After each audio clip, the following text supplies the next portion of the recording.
Iron frost coats the bronze edges of a Xiongnu arrow tip. A bitter wind howls through the valleys of the Altai Mountains. We stand upon the precipice of a forgotten, frozen history. Warfare here is not a game, but a test of survival. Strike the like button to command the legions of the steppe. Subscribe now to deploy into the ancient northern battlefields. History records the year as 200 before the Common Era. The vast Eurasian steppe is a chaotic, fracturing geopolitical landscape. Nomadic tribes constantly vie for grazing rights and water sources. A singular leader rises from the Xiongnu tribe named Modun. He revolutionizes the very concept of nomadic military organization. His discipline transforms a chaotic horde into a synchronized machine. The Xiongnu military relies on a decimal system of command.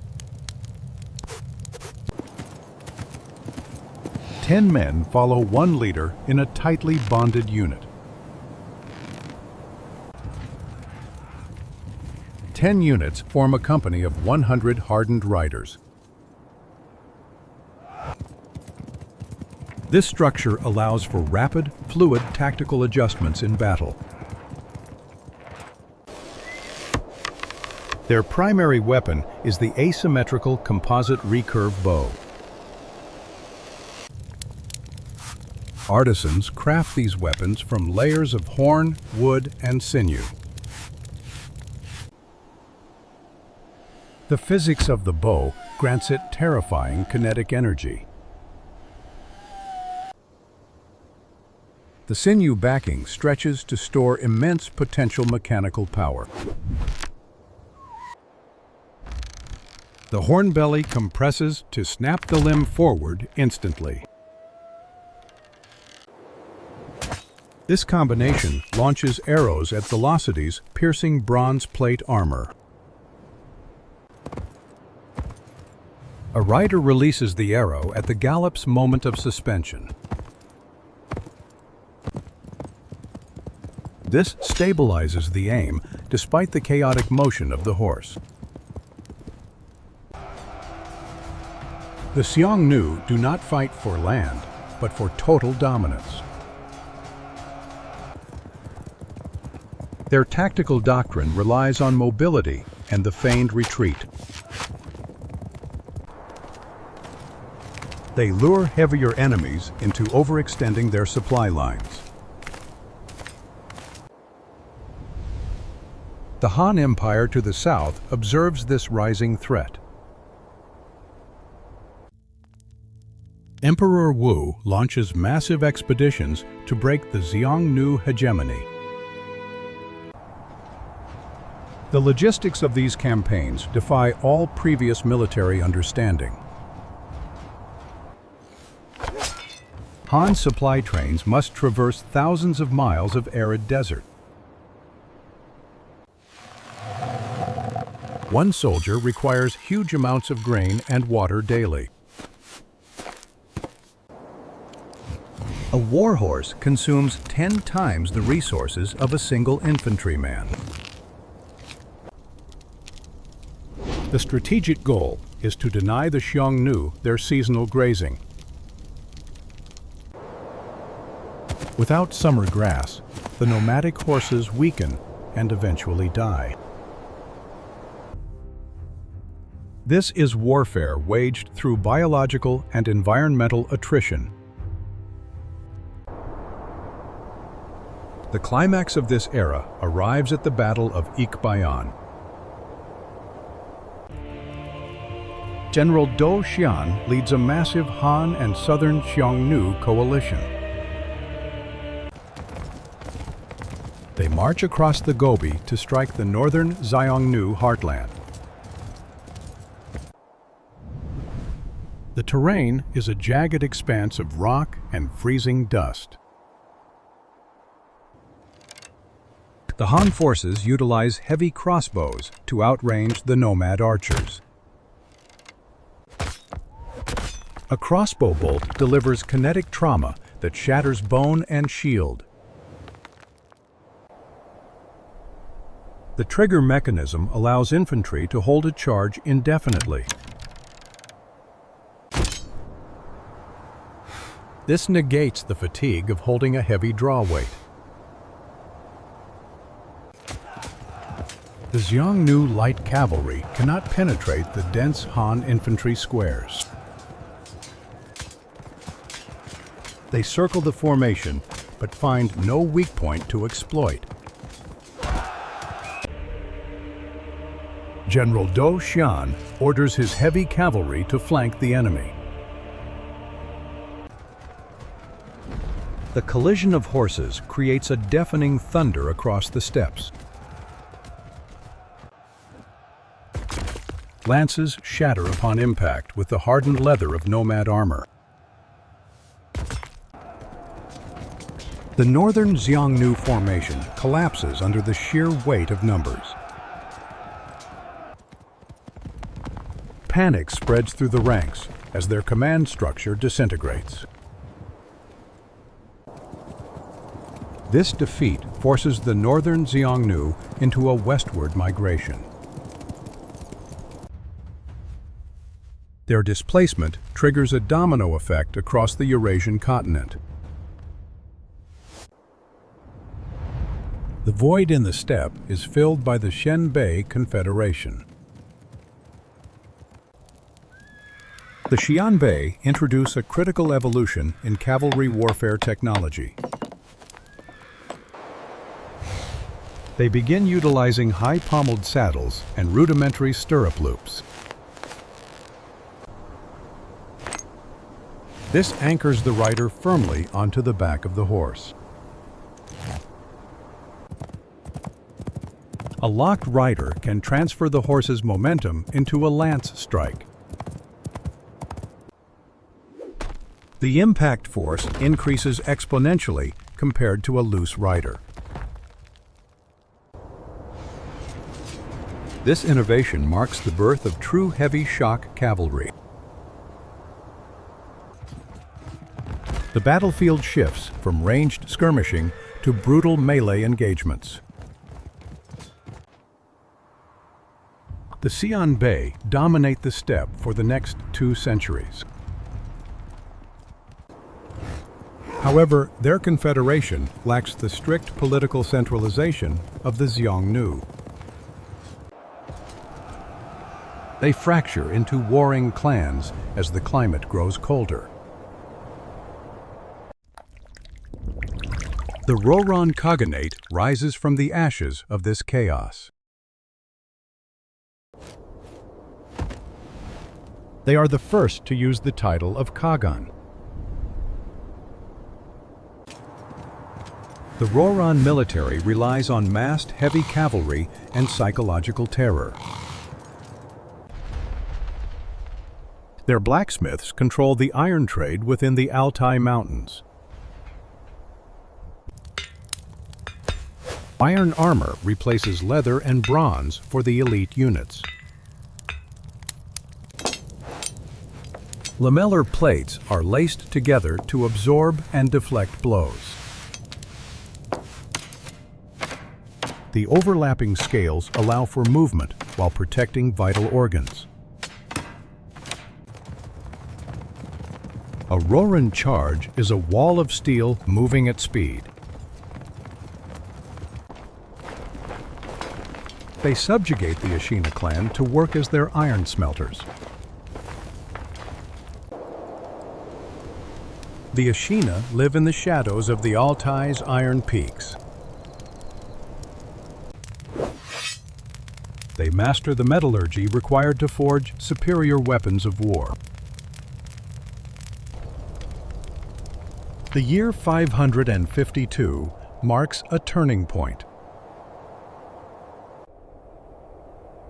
Rouran Khaganate leads the Ashina in a revolt against their masters. The ensuing conflict is known as the First Turkic-Rouran War. The decisive engagement takes place on the plains north of Huaihuang. The Ashina cavalry utilizes a lighter, more flexible saddle design. This allows for rapid mounting and dismounting during skirmishes. Rouran heavy lancers could not rotate quickly enough to engage. Turkic composite bows utilized a shorter, lower limb for horseback usage. The draw weight exceeded 100 pounds of kinetic force. Arrows punched through the rigid lamellar armor of Rouran elites. Dust kicked up by hooves obscured the Rouran visual signals. Lack of visual communication caused the heavy formation to stall. Turkic riders targeted the unarmored necks of the enemy horses. A stalled heavy cavalry unit becomes a tomb for its riders. The Ashina slaughter the Rouran and establish the Turkic Khaganate. This empire spans from the Black Sea to the Pacific Ocean. They control the lucrative Silk Road trade routes through military force. The Turks perfect the strategy of the distinct left and right wings. This broad operational front prevents flanking maneuvers by rival tribes. Their communication relies on whistling arrows to signal attack vectors. A specific frequency of whistle commands a charge or a retreat. This acoustic encryption allows for real-time coordination amidst battlefield chaos. However, internal strife splits the empire into Western and Eastern factions. The Tang Dynasty exploits this division to assert control. Tang General Li Jing executes a brilliant winter campaign in 630. He utilizes the freezing weather to mask his troop movements. The Tang cavalry strikes the eastern Turkic camp during a blizzard. The surprise attack neutralizes the superior mobility of the Turkic army. Cold weather stiffens the composite bows, reducing their effective range. The glue holding the bow laminates can crack in extreme frost. Kang forces engage in close quarters with straight, double-edged swords. The tactical geometry of the camp prevents a Turkic cavalry charge. The Eastern Turkic Khaganate falls to the tactical brilliance of Li Jing. Yet the vacuum of power is never empty for long. The Uyghur Khaganate rises to dominate the Orkhon Valley. They build permanent cities and adopt Manichaeism as a state religion.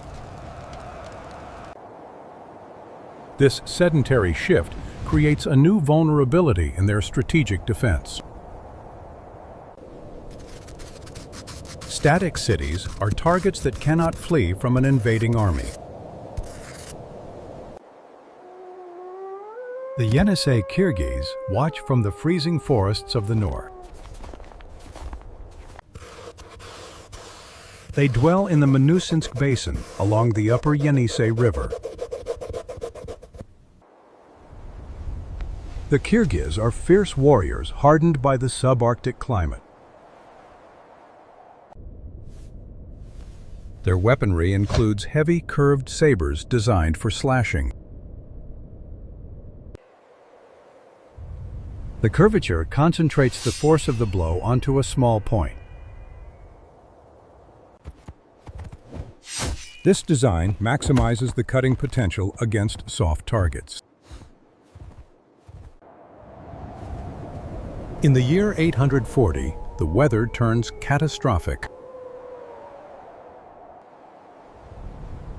A harsh winter kills the livestock of the Rouran Khaganate. Famine weakens the defenders of the fortress city of Ordu Balik. The Yenisei Kyrgyz launch a massive invasion southward into the valley.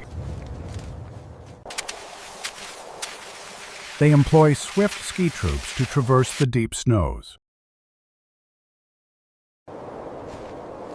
This mobility allows them to bypass Uyghur watchtowers and outposts. The Kyrgyz cavalry descends upon the starving capital with utter fury. They breach the walls and slaughter the inhabitants without mercy. Smoke from the burning city chokes the cold winter air. The destruction of the Uyghurs fractures the political unity of the steppes. The Yenisei Kyrgyz do not seek to build a vast empire.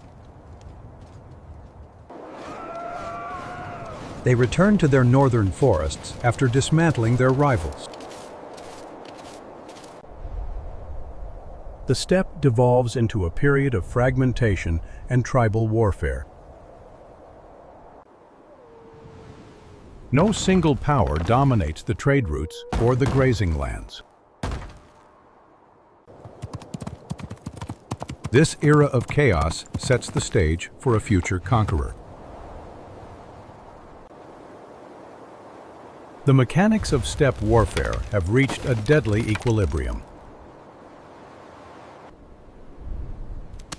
The composite bow remains the supreme instrument of death. The stirrup has cemented the dominance of the armored knight. Logistics remain the ultimate arbiter of victory and defeat. The frozen earth of Siberia holds the bones of millions. It is a graveyard of empires built on blood and iron. The wind still whispers the names of the fallen Khagans. We have witnessed the rise and fall of great powers. The cycle of slaughter on the steppe is a permanent reality. Only those who master the physics of war survive here.